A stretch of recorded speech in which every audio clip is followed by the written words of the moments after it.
সকলোকে এটি ভাল খবৰ দিব বিচাৰিছোঁ যে শোণিতপুৰ জিলাৰ বৰছল অঞ্চলত যি কেন্দ্ৰীয় ৰাস উৎসৱ চলি আছে সেই ৰাস উৎসৱতে আমাৰ মৰমৰ অভিনেত্ৰী জনপ্ৰিয় অভিনেত্ৰী আশা বৰদলৈ আমাৰ মাজত উপস্থিত হৈছে। গতিকে প্ৰথমতে নমস্কাৰ জনাইছোঁ। ভাল কেনেকুৱা লাগিছে? ভাল লাগিছে আৰু ৰাসলৈ আধ্যাত্মিক পৰিৱেশ যায়।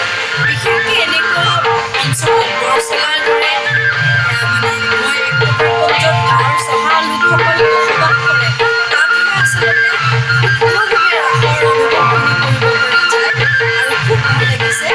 আপোনালোকক লগ পাইছোঁ আৰু এতিয়া আপুনিতো বহুত চৰিত্ৰ আগতে কৰিছে, যশোদা কৰিছে, ৰাধা কৰিছে, অন্যান্য চৰিত্ৰতো আপুনি অভিনয় কৰিছে, নৈতিক চৰিত্ৰতো অভিনয় কৰিছে।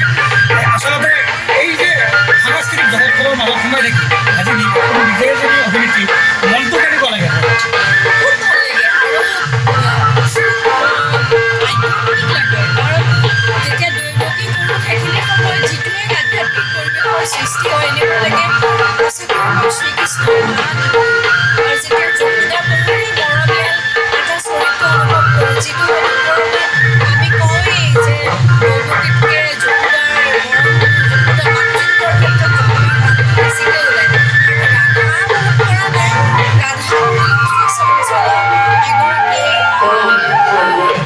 শ্ৰীকৃষ্ণক মানে অন্তৰ নিৰ্বাহৰ পৰা ভাল পোৱা এগৰাকী নাৰী যি তেওঁ বুজাইছে আমাৰ সমাজখনত কেনেকৈ প্ৰেমৰ ত্যাগ থাকে বুজাইছে, ঠিক তেনেকুৱা ধৰণৰ আৰু বৰ্তমান এতিয়া নতুন চেনেলত 9:30 বজাত মেঘমল্লাৰ বুলি এটা ধাৰাবাহিক চলি আছে, প্ৰচাৰিত হৈ আছে, চাব।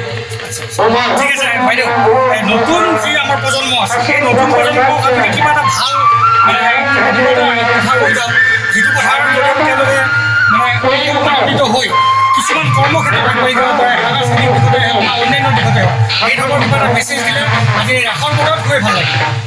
মই নতুন প্ৰজন্মক একো উপদেশ দিবলৈ নাযাওঁ। তেওঁলোক খুব স্মাৰ্ট আজিকালি, তেওঁলোকে খুব ভালকৈ বুজি পায়। কেৱল এটাই জানো, যিমান আকাশলৈ নুৰক কিয় হাতটো আকাশলৈ দি ভৰিটো যাতে সদায় মাটিত থাকে, আমাৰ শিপা যাতে সদায় শিপা অনুভৱ কৰি যাতে আগুৱাই যায়, আকাশলৈ উৰক কিন্তু ভৰি যাতে সদায় মাটিত থাকে, সেইজন ব্যক্তি সদায় সফল। খুব সুন্দৰ বাইদেউ, খুব সুন্দৰ কথা এটা কৈছে যে শিপাডাল হেৰুৱাব নালাগে। গতিকে আমি সেই শিপা নেহেৰুৱাকৈ সকলোবিলাক ভালে থাকক তাকে আপুনিও আশা কৰিছে, নহয় জানো? গতিকে এই আশা যাতে সকলোৱে পূৰণ কৰিবলৈ চেষ্টা কৰে তাকে আমি আশা কৰি আজি আশা বৰদলৈ এই সুযোগতে ধন্যবাদ জ্ঞাপন কৰিছোঁ। আৰু আপুনি এইখিনি সময় দিয়াৰ কাৰণে আৰু পৰিৱেশটো ইতিমধ্যে আপুনি তাতে অংশগ্ৰহণ কৰিব, তথাপিতো আপুনি যে এইখিনি সময় দিলে তাৰ বাবে আপোনাক পুনৰবাৰ ধন্যবাদ জনাই নমস্কাৰ জনাই।